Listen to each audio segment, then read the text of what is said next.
भक्तिमय भजन सुनने के लिए सब्सक्राइब करें हमारा YouTube चैनल भक्ति भजन सागर। नई वीडियोस देखने के लिए बेल आइकन पर क्लिक करें।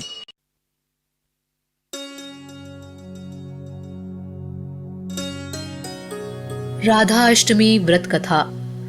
राधा अष्टमी भाद्रपद माह की शुक्ल पक्ष की अष्टमी को मनाया जाता है।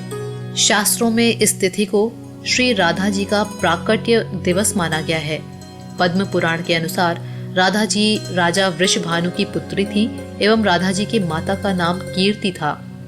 कथा के अनुसार एक बार जब राजा वृषभानु यज्ञ के लिए भूमि की साफ सफाई कर रहे थे, तब उनको भूमि पर कन्या के रूप में राधा जी मिली थी, जिसका वृषभानु अपनी पुत्री मानकर लालन पालन करने लगे। राधा जी जब बड़ी हुई तो उनका जीवन सर्वप्रथम कृष्ण जी के सानिध्य में बीता, किंतु राधा जी का विवाह रापाण नामक व्यक्ति के साथ संपन्न हुआ था। पुराणों के अनुसार राधा जी माँ लक्ष्मी की अवतार थीं। जब कृष्ण जी ने द्वापर युग में जन्म लिया तो माँ लक्ष्मी जी भी राधा रूप में प्रकट हुई थीं। अन्य व्रतों की भांति इस दिन भी प्रातः सूर्योदय से पूर्व उठकर स्नान आदि क्रियाओं से निवृत्त होकर श्री राधा जी का विधिवत पूजन करना चाहिए। इस दिन श्री राधा कृष्ण मंदिर में ध्वज, पुष्पमाला, वस्त्र, पताका, तोरण तथा विभिन्न प्रकार के मिष्ठानों एवं फलों से श्री राधा जी की स्तुति करनी चाहिए। मंदिर में 5 रंगों से मंडप सजाएं, उनके भीतर षोडश दल के आकार का कमल यंत्र बनाएं। उस कमल के मध्य में दिव्य आसन पर श्री राधा कृष्ण की युगल मूर्ति पश्चिमाभिमुख करके स्थापित करें। बंधु बांधवों सहित अपने सामर्थ्य अनुसार पूजा की सामग्री लेकर भक्ति भाव से भगवान की स्तुति गाएं।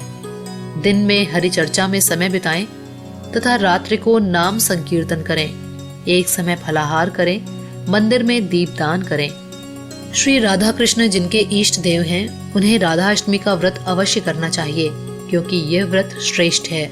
श्री राधा जी सर्वतीर्थमयी एवं ऐश्वर्यमयी हैं। इनके भक्तों के घर में सदा ही लक्ष्मी जी का वास रहता है। जो भक्त ये व्रत करते हैं, उन साधकों की जहाँ सभी मनोकामनाएं पूरी होती हैं, मनुष्य को सभी सुखों की प्राप्ति होती है। माना जाता है कि इस दिन राधा जी से मांगी गई हर मुराद पूरी होती है।